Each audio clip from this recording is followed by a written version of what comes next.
अलीमा खानम ने कुछ बयान दिए, मैं आपके सामने रखता हूँ, क्योंकि ये गई थी मियाँ वाली। उस हवाले से उन्होंने कहा जी हम बगैर इतला के मियाँ वाली पहुँचे थे, अगर इतला देते तो इस्तकबाल के लिए आने वालों को चश्मा बैराज से ही उठा लेते। जो कारकुन निकले उनको भी पुलिस ने उठा लिया। लायामल ये है कि लोग तैयार रहें, लोग बहुत गुस्से में हैं, जहाँ से गुजरते हैं लोग सड़कों पर निकल आते हैं। हमने 4 जगहों पर रुकना होता है, 14 जगहों पे हमें रुकना पड़ता है। ये जो तासुर दे रहे थे कि लोग नहीं निकलते, हमने देखा कि लोग निकलने के लिए तैयार हैं और लोग जिद्दोजहद के लिए भी तैयार हैं। अब एक और बात अलीमा खानम ने कही कि क्या पंजाब कोई दूसरा मुल्क है? ये खुद चोरी करे और फिर कहे कानून उनके साथ है, पुलिस भी उनके साथ नहीं है, बस अफसरान को उन्होंने अपने साथ मिलाया हुआ है। वरना सिपाही तो हमारी वीडियोस बना रहे थे, हम आपको दिखा नहीं सकते, फिर उनकी नौकरियां चली जाएंगी, खतरे में पड़ जाएंगी।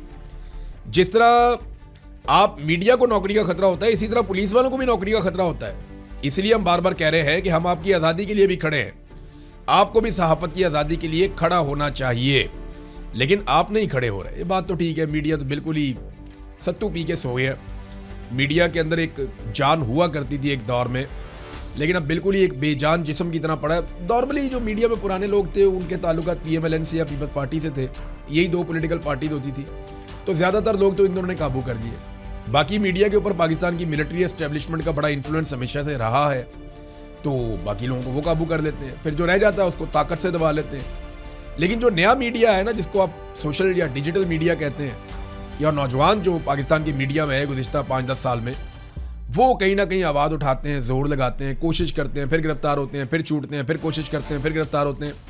पाकिस्तान में सहाफ़त के जो बड़े बड़े नाम हैं, आप कोई भी नाम उठा लें, जो आजकल प्रोग्राम्स करते हैं, तज्जिया देते हैं, बहुत सारा कुछ, बहुत बड़े बड़े नाम हैं, ये अब बोने बनना शुरू हो गए नौजवानों के साथ। इकबाल ने कहा था ना कि जवानों को पीरों का उस्ताद कर, ये आ गया वो दौर। ये हमारे बड़े बड़े नाम सहाफ़त के, जिन्होंने बड़े बड़े प्रोग्राम्स किए हैं, बड़े बड़े कॉलम्स लिखे हैं, बड़े नामवर शख्सियात वो रहे हैं, उनके पास लफाजी तो खूब है, लेकिन जिद्दोजहद के अंदर, अमली सहाफ़त के अंदर वो नौजवानों से बहुत पीछे रह गए। हमारे नौजवान जो है वो ना सिर्फ खुलकर बोलते हैं, बल्कि वो जेलें भी काटते हैं, वो कैदें भी काटते हैं, वो तशद्दुद भी बर्दाश्त करते हैं, जाली मुकदमात भी बर्दाश्त करते हैं, फिर बाहर आते हैं, फिर दोबारा लड़ते हैं, ताज़ा दम होकर लड़ते हैं। तो माजी में अगर कोई सहाफ़ी कभी 1-8 दफ़ा भी गिरफ्तार हो जाता था ना, तो उसको सर पे उठा लिया जाता था और अगले 10-20 साल उसके यूं ही गुजर जाते थे कि देखें मैंने कितनी बड़ी कुर्बानी दी। लेकिन आज जो नौजवान है वो जिस तरह की कुर्बानी दे रहे हैं, इसका कोई मुकाबला ही नहीं है। ये जवानों को पीरों का उस्ताद कर, जो इकबाल ने कहा था, अल्लामा इकबाल ने, ये वही हो रहा है। हम होता हुआ देख रहे हैं कि नौजवान सहाफ़ी वाकई बहुत आगे निकले हैं। फजल रहमान साहब ने एक बड़ा मुतालबा किया, उनका मुतालबा जी कि ऑल पार्टीज कॉन्फ्रेंस बुलाई जाए। वो ये कहते हैं कि महमूद खान अचकज़ई साहब जो हैं वो अपोजिशन लीडर हैं, वो एक इलाके के या पश्तून बेल्ट के लीडर नहीं है। अपोजिशन लीडर एक बहुत बड़ी जिम्मेदारी है, तो पूरे मुल्क की अपोजिशन जमातों का इजलास उन्हें चाहिए कि वो बुलाएं। अगर वो नहीं कर सकते तो फिर हम अपनी जमात को कहते हैं हम बुला लेते हैं, फजल रहमान ने कहा। तो देखें, जो इस वक्त बलूचिस्तान में हो रहा है, जो इस वक्त कश्मीर में हो रहा है, जो इस वक्त खैबर पख्तूनख्वा में दहशतगर्दी बढ़ रही है, इन तमाम चीज़ों को लेकर अपोजिशन की तमाम जमातों को इकट्ठा करना बहुत ज़रूरी है। वो बैठे और बैठकर बात करेंगे पाकिस्तान के साथ आपने किया क्या। जितना जुल्म और बर्बरियत हम होता हुआ देख रहे हैं, इसके नतीजे में पाकिस्तान लगातार नीचे जा रहा है। आप सिर्फ मईशत की मिसाल ले लें कि सन 2000 से लेकर अब तक का एक डाटा मैं आपके सामने रखने वाला हूँ। मिफ्ता इस्माइल साहब ने भी इस डाटा को शेयर किया है। ये सन 2000 में परवेज़ मुशर्रफ पाकिस्तान का स्याह और सफ़ेद का मालिक था। आज 25 साल के बाद सूरत हाल क्या है वो देख लें आप। सन 2000 में हर पाकिस्तानी की जो फीकस आमदन थी, यानी एक पाकिस्तानी जितना पैसा पूरे साल में एवरेज कमाता था, सन 2000 में वो $2880 थी। उस वक्त भारत के अंदर जो है वो 2010 यानी पाकिस्तान से बहुत कम, बांग्लादेश के अंदर 1628 यानी उससे भी बहुत ज़्यादा कम, और ये पाकिस्तान के अंदर पाकिस्तानी जो है वो भारतीय शहरियों से और बांग्लादेशी शहरियों से ज़्यादा पैसा बनाते थे। 2880 का मुकाबला 210 और 1620। और एक जो पाकिस्तानी है वो एक भारतीय से कितना ज़्यादा खुशहाल था सन 2000 में? 43% ज़्यादा। और बांग्लादेश से 77% ज़्यादा खुशहाल था हर पाकिस्तानी। और आज जो है वो पाकिस्तान की फीकस आमदन $6480 है। बांग्लादेश की जो पाकिस्तान से बहुत कम थी वो बढ़ के हो गई है $9180, और भारत की जो पाकिस्तान से कम थी वो बढ़कर हो गई है $12560। पहले पाकिस्तान की फीकस आमदन इनसे डबल हुआ करती थी, और आज इनकी फीकस आमदन पाकिस्तान से डबल है।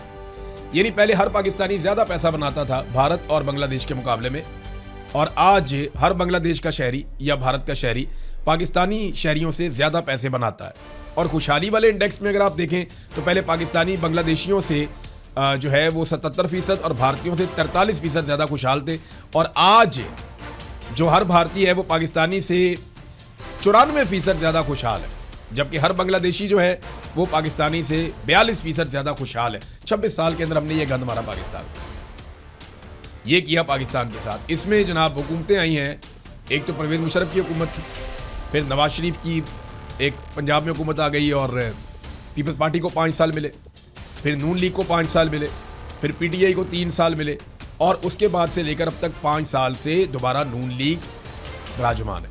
यानी इसमें आप ये देख लें कि 8 साल आप मुशर्रफ के डाल लें और 10 साल आप नून लीग के डाल लें, और लगभग 10 साल ही आप पीपल्स पार्टी के डाल लें क्योंकि इन्होंने मिलकर इक़्तिदार के मजे लिए हैं, और 3 साल आप पीटीआई के डाल। तो जिम्मेदार तो फिर यही रवायती पॉलिटिकल पार्टीज हुई ना। देखें मोहसिन नकवी के स्टेटमेंट के हक में जो वसीम अख्तर हैं एमक्यूएम के, वो भी आ गए। यानी एमक्यूएम के लोगों ने कहा जनाब हम तो बहुत पहले से कह रहे हैं कि पाकिस्तान का सिस्टम कोलैप्स कर गया है, और ये कोलैप्स ही है। हम 25 साल से आपको ये बता रहे हैं नून लीग और पीपल्स पार्टी करप्ट जमाते हैं और पाकिस्तान बहुत पहले कोलैप्स कर गया था।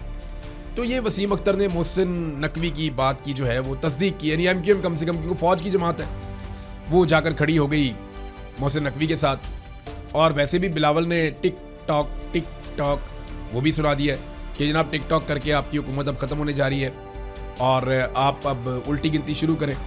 हालांकि ये टिक टॉक सिर्फ जूते पॉलिश करते हैं। एक दफ़ा टिक टॉक होती है एक पॉलिश, एक दफ़ा फिर टिक टॉक होती है एक और पॉलिश। तो ये बिलावल हो या मरियम हो, ये जूते ही पॉलिश करते रहे हैं, आइंदा भी ऐसा लगता है जूते ही पॉलिश करेंगे। तो क्योंकि हम मईशत की बात कर रहे थे तो मैं आपको ये बता देता हूँ कि पाकिस्तान ने गुज़िश्ता 4 सालों में दुगने कर्जे कर लिए। जितना कर्जा पाकिस्तान बनने के बाद से अब तक लिया गया, गुज़िश्ता 4 सालों में आसिम मुनीर के दौर में उतना ही कर्जा दोबारा ले लिया गया। तो कर्जे दुगने हो गए। टैक्सेस जो है वो भी दुगने कर लिए गए। 4 साल में इतने टैक्सेस लिए गए आवाम से कि आपने रेवेन्यू इकट्ठा कर करके टैक्सेस आपने दुगने कर दिए, महंगाई भी आपने दुगनी कर दी। तरक्याती मनसूबे आपने, अच्छा जो पैसा आप इतना कमाते हैं, बहुत सारे आप टैक्सेस लेते हैं, बहुत सारे आप कर्जे लेते हैं, ये पैसा आप खर्च कहाँ करते हैं, कहाँ खर्च करना होता है? आप पाकिस्तान में तरक्याती मनसूबे लाएंगे, आवाम को सहूलियत देंगे, सब्सिडीज देंगे, यही है ना। सब्सिडीज भी ख़त्म कर दी और तरक्याती मनसूबे भी नहायत महदूद करके तकरीबन ख़त्म कर दी। अब मुल्क में तरक्याती मनसूबे भी नहीं चल रहे, आवाम को सब्सिडीज भी नहीं दी जा रही, कर्जे दुगने हो गए हैं, टैक्सेस दुगने हो गए हैं, तो पैसा जा कहाँ रहा है? इसका जवाब कोई नहीं देता। गुर्बत और बेरोजगारी पाकिस्तान में रिकॉर्ड बढ़ चुकी है, और ये सारा कुछ मैं नहीं कह रहा, सरकारी आदादो शुमार आपको बता रहे हैं। तो सवाल ये होना चाहिए कि ये जो पैसा आप इकट्ठा कर रहे हैं, बेशुमार पैसा, अरबों डॉलर, ये जा कहाँ रहा है? इसे खर्च कौन कर रहा है और ये किसकी जेब में जा रहा है? ये कहाँ गायब होता जा रहा है? कौन सा ऐसा गड़ा है जिसमें ये पैसा गिर रहा है और पता नहीं चल रहा? क्योंकि पाकिस्तान में तो कुछ भी नहीं बन रहा।